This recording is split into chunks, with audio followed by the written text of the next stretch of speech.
ان اللہ عنده علم الساعة وينزل الغیث ويعلم ما في الارحام وما تدری نفس ماذا تکسب غدا وما تدری نفس بأي ارض تموت. یہ 5 چیزیں ہیں، اس کو اللہ تعالیٰ غیب کی کنجی بولتا ہے، غیب کی چابی ہے. جس طریقے سے دنیا کے خزانے کی چابی خزانے کے مالک کے پاس ہوتی ہے، یہ 5 چیزیں غیب سے تعلق رکھتی ہیں، اور اس کی چابی کس کے پاس ہے؟ اللہ کے پاس ہے. قیامت کب آئے گی اللہ کو معلوم ہے، بارش کب ہوگی، کتنی ہوگی، کہاں ہوگی، اللہ کو معلوم ہے. وَيَعْلَمُ مَا فِي الْأَرْحَامِ، اور ماں کے پیٹ میں ہونے والا بچہ کیا ہوگا، لڑکا ہوگا یا لڑکی ہوگا، یہ تو سی ٹی اسکین کے ذریعے بھی معلوم ہو جائے گا، یہ تو الٹرا ساؤنڈ کے ذریعے بھی معلوم ہو جائے گا. لیکن لڑکا یا لڑکی بڑا ہو کر کے کیا بنے گا، نیک بنے گا، برا بنے گا، اچھا بنے گا، کیسا بنے گا، عقیدہ کیا ہوگا، ایمان کیسا ہوگا، عمل کیسا ہوگا، یہ سب اللہ کو معلوم. اور فرمایا کہ کل کیا کرنے والے ہو کسی کو نہیں معلوم. وَمَا تَدْرِي نَفْسٌ مَاذَا تَكْسِبُ غَدًا، کوئی نہیں جانتا کہ کل اس کے ساتھ کیا ہونے والا ہے. بنارس میں ایک لڑکا اپنی ماں کے ساتھ بائک پر جا رہا ہے، ماں پیچھے بیگ لے کر کے بیٹھی ہوئی ہے. بنارس کی ایک بہت مشہور روڈ پر سے اس کا گزر ہوتا ہے. نوجوان لڑکے تو ویسے بھی گاڑی بہت اسپیڈ میں چلاتے ہیں، لڑکا اسپیڈ میں گاڑی چلا رہا ہے، پیچھے ماں بیگ لے کر کے بیٹھی ہوئی ہے. اچانک اس کا بیگ اس کے بغل کی اس کے سائیڈ کی ایک بائک سے ٹکرا جاتا ہے، گاڑی ڈس بیلنس ہو جاتی ہے، لڑکا گاڑی سے گر جاتا ہے، ڈیوائیڈر میں اس کا سر جا کر کے لڑ جاتا ہے. گھر سے چلا تھا ماں کو ڈراپ کرنے اور اسپیڈ میں گاڑی چلا رہا تھا، اس کا سر ڈیوائیڈر سے ٹکرا جاتا ہے.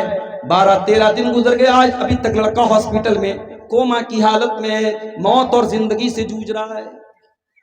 وَمَا تَدْرِي نَفْسٌ مَاذَا تَكْسِبُ غَدًا، کوئی نہیں جانتا کہ کل اس کے ساتھ کیا ہونے والا ہے.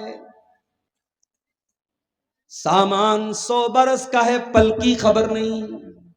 انسان 100 سال آگے کی پلاننگ کر کے چل رہا ہے، لیکن کل کیا ہونے والا ہے انسان اس بات کی گارنٹی نہیں دے سکتا. اور فرمایا 5ویں چیز، وَمَا تَدْرِي نَفْسٌ بِأَيِّ أَرْضٍ تَمُوتُ، کوئی نہیں جانتا کہ وہ کہاں مرے گا، کب مرے گا چھوڑ دو، کیسے مرے گا چھوڑ دو، کہاں مرے گا. بابوان کا رہنے والا، بسمتیا کا رہنے والا، نیپال بارڈر کا رہنے والا اس بات کی گارنٹی نہیں دے سکتا کہ میں اپنے گاؤں میں، اپنے علاقے میں، اپنے گھر میں مروں گا. علامہ احسان الہی ظہیر لاہور میں بم دھماکے میں حملہ ہوتا ہے، ان زخمی ہو جاتے ہیں. جلسے کے دوران بم دھماکہ ہوتا ہے، کئی علماء موقع پر شہید ہو جاتے ہیں. علامہ احسان الہی ظہیر جن کو سعودی عرب کی حکومت بھی بہت ان کی عزت کرتی تھی، وہاں کی حکومت نے آفر کیا ان کی باڈی کو، ان کے شریر کو، ان کو ریاض کے ہاسپٹل میں لے جا کر کے ایڈمٹ کرایا گیا، سعودی عرب کی راجدھانی ریاض میں.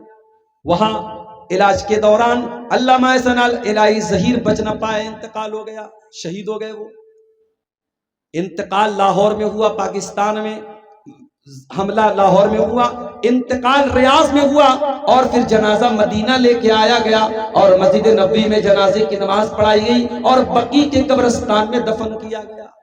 وَمَا تَدْرِي نَفْسٌ بِأَيِّ أَرْضٍ تَمُوتُ، کوئی نہیں جانتا کہاں مرے گا، قبر کی مٹی نصیب ہوگی کہ نہیں ہوگی، گھر والے اس کی مٹی دے پائیں گے کہ نہیں دے پائیں گے، اس بات کی بھی کوئی گارنٹی نہیں ہے. میرے بھائیوں، ہم اور آپ تو وہ امتحان دے رہے ہیں، ہمیں تو یہ بھی پتہ نہیں امتحان کی کاپی کب چھین لی جائے. اے انسان، تو کتنا نادان ہے، تو دنیا میں امتحان دینے کے لیے آیا ہے، اور تجھے یہ بھی پتا ہے کہ وہ امتحان ہو سکتا ہے کل ختم ہو جائے، ہو سکتا ہے پرسوں ختم ہو جائے. تجھے یہ بھی نہیں معلوم کہ تیرا امتحان کب ختم ہو جائے گا اور کب تیرا حساب شروع ہو جائے گا. اے انسان، پھر بھی تو غفلت میں پڑا ہوا ہے، تجھے اپنے امتحان کی کوئی ٹینشن نہیں ہے. اقترب للناس حسابهم وهم في غفلة معرضون۔ اے انسانوں تم کتنے نادان ہو، تمہارے حساب کا ٹائم قریب آ چکا ہے، پھر بھی تم غفلت میں پڑے ہوئے ہو۔ اسی لیے ہمارے نبی فرماتے ہیں جایا کرو کبھی کبھی قبرستان، زور القبور، اے میری امت کے لوگوں قبرستان جایا کرو، فَإِنَّهَا تُذَكِّرُكُمُ الْآخِرَةَ، قبرستان جاؤ گے، مرے ہوئے لوگوں کی قبروں کو دیکھو گے، جب مردہ لوگوں کے گھروں کو، ان کی قبروں کو دیکھو گے، تمہیں آخرت کی یاد آئے گی، تمہیں اپنا انجام یاد آئے گا۔ بلڈنگوں میں رہتے ہوئے شاید موت نہ یاد آئے، بال بچوں کے ساتھ ہنستے کھیلتے ہوئے شاید تمہیں موت یاد نہ آئے، دنیا کے پیسے گنتے ہوئے شاید تمہیں موت نہ یاد آئے، بینک بیلنس کو چیک کرتے ہوئے شاید تمہیں موت یاد نہ آئے، فیس بک کی ریلز دیکھتے ہوئے شاید تمہیں موت یاد نہ آئے، دنیا کی رنگینیوں میں کھو کر کے شاید تمہیں موت یاد نہ آئے، لیکن جب تم قبرستان جاؤ گے تم دیکھو گے کل کا کروڑ پتی بھی اسی مٹی کے اندر لیٹا ہوا ہے، کل کا ارب پتی بھی اسی مٹی کے اندر لیٹا ہوا ہے، بہت بڑا عالم دین تھا، بہت بڑی بڑی تقریریں کرتا تھا، آج وہ بھی اسی مٹی کے نیچے دفن ہو چکا ہے، بڑا نام کمایا کرتا تھا، بڑی شہرت تھی، بڑی عزت تھی، آج وہ بھی اسی مٹی کی چادر اوڑھ کے سویا ہے۔ فَإِنَّهَا تُذَكِّرُكُمُ الْآخِرَةَ، جب تم قبرستان کو دیکھو گے، جب تم قبروں کو دیکھو گے تو تمہیں موت کی یاد آئے گی۔ موت کو یاد کیا کرو، موت ہماری اوقات ہمیں یاد دلاتی ہے، موت ہماری حیثیت ہمیں یاد دلاتی ہے۔ انسان کو جب یہ لگنے لگے اس دنیا میں سب سے زیادہ سپریم ہوں، میرے اوپر کوئی طاقت نہیں، کوئی پاور نہیں ہے، میں سب سے بڑا پاورفل ہوں، موت آ کر کے بتا دیتی ہے کہ انسان تو کس کھیت کی مولی ہے۔ بہت بڑا بادشاہ تھا فرعون، بہت بڑا بادشاہ تھا فرعون، اتنا بڑا بادشاہ تھا کہ اللہ تعالیٰ کا مذاق اڑاتا تھا، موسیٰ علیہ السلام سے کہتا تھا کہ اے موسیٰ تو کیا مجھ سے بات کرے گا، اے موسیٰ تو کیا مجھ سے بات کرے گا، ارے تیری زبان میں تو لکنت ہے، تیری زبان میں لڑکھڑاہٹ ہے، اے موسیٰ تو مجھ سے بات کرنے کے لائق نہیں ہے۔ موسیٰ کا مذاق اڑایا، اللہ کے نبی کا مذاق اڑایا، اس نے تو اللہ کا بھی مذاق اڑایا، کہا کہ اے حامان میرے لیے محل بنا دے، سیڑھی لگا دے، میں ذرا جھانک کر کے دیکھوں کہ موسیٰ کا رب کیسا ہے، موسیٰ کا اللہ کیسا ہے۔ اس نے اللہ کا مذاق اڑایا، اس نے موسیٰ علیہ السلام کا مذاق اڑایا، اس نے یہاں تک کہا ہاذِهِ الْأَنْهَارُ تَجْرِي مِن تَحْتِي، اے موسیٰ یہ دیکھو میں مصر کا بادشاہ ہوں اور بڑی بڑی ندیاں میری سلطنت میں بہتی ہیں، میرے محل کے نیچے سے دریا بہتا ہے، میں تو دریاؤں کا مالک ہوں، میں تو ان ندیوں کا مالک ہوں۔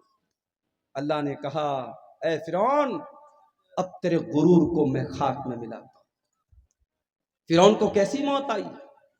فرعون کو اللہ تعالیٰ نے دریائے قلزم میں ڈوبا کر کے مار دیا، اسی دریا میں موسیٰ علیہ السلام کے لیے راستہ بن گیا، اور اسی دریا میں فرعون کی قبر بن گئی، فرعون ڈوب گیا۔